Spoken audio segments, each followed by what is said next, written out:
This is the third lesson of Process Grid Component Training 1.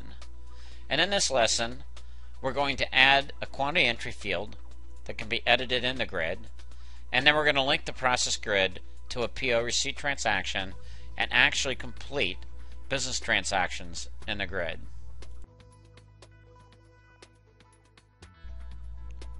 I'm logged into the project Process Grid Component Training 1. We're going to copy Lesson 2 to Lesson 3.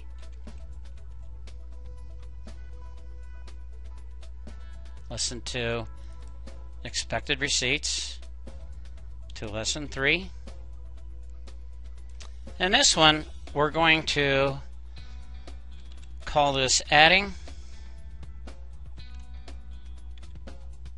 quantity entry and receipt tricks. Now this is the first time we actually added a transaction to a process grid, so we're actually going to be able to execute something.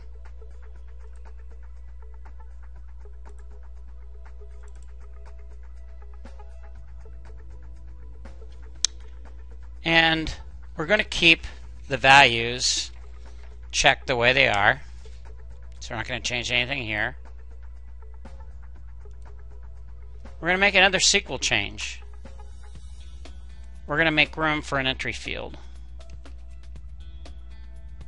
So really all we're going to do is we're going to say 0.0 as received. Now in SQL, it's very important to say 0.0 if you want to have decimal entry as your values. If I were to just put 0 as quantity received, then I would not be able to do decimal. So if I really want to do all integer receiving, then that would be fine. Test the query. Make sure there's no errors.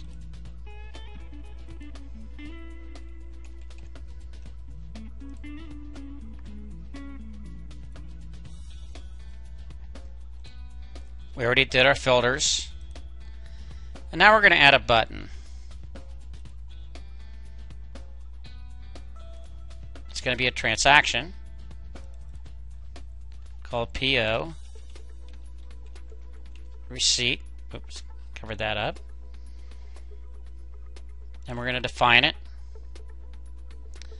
Now with the processing grid, we have startup queries, which I've really not done before.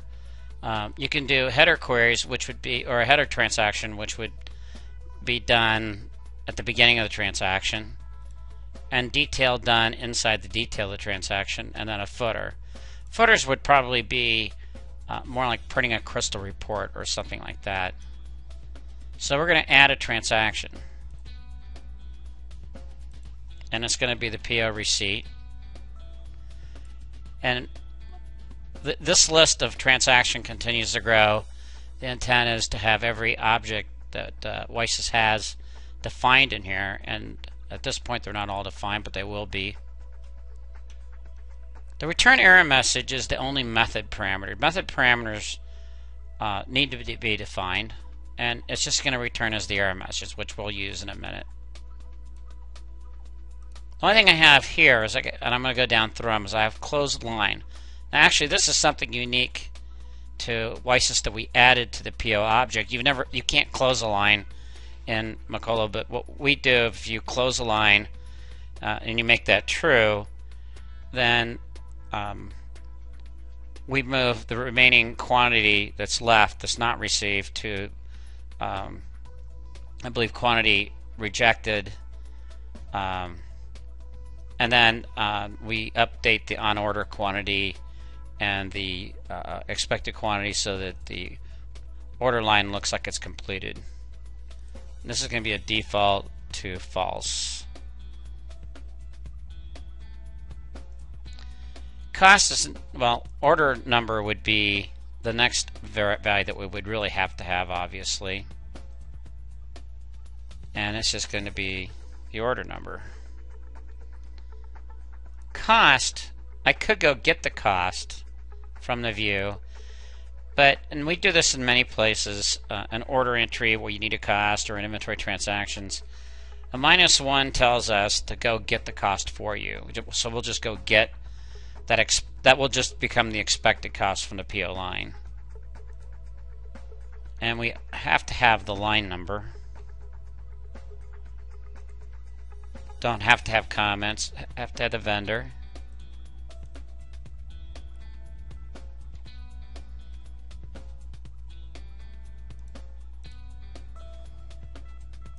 Have to have the location, which is actually the move to.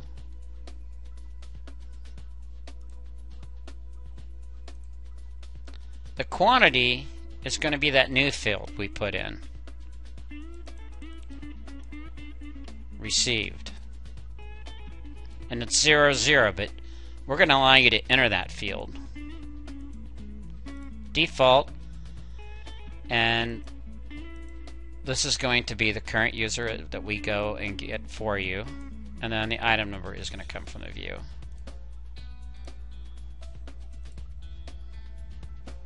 And we're going to save that. And then here under post transaction failed message, we're going to put failed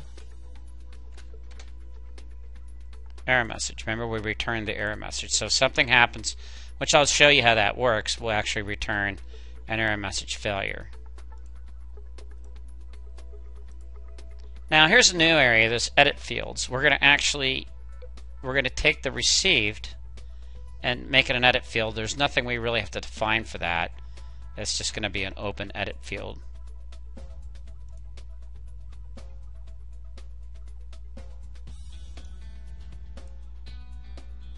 And we'll preview that.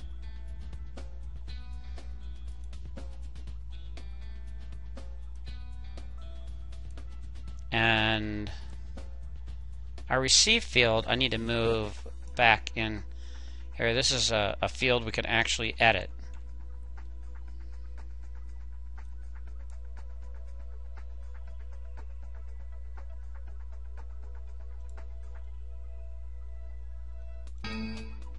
So 6200 has a horn.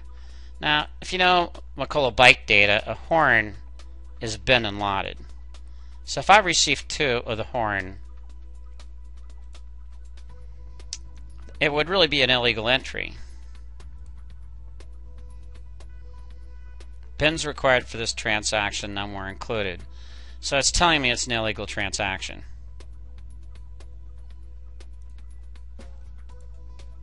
$4,200, we have a bolt.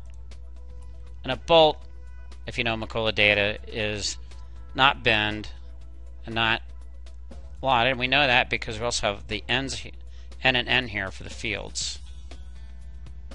So we can receive that. And that's successfully received, and we get a check mark in return. And that's the end of that lesson. I want to thank you for taking the time to watch this video tutorial, and I encourage you to move on to the next video tutorial in this series.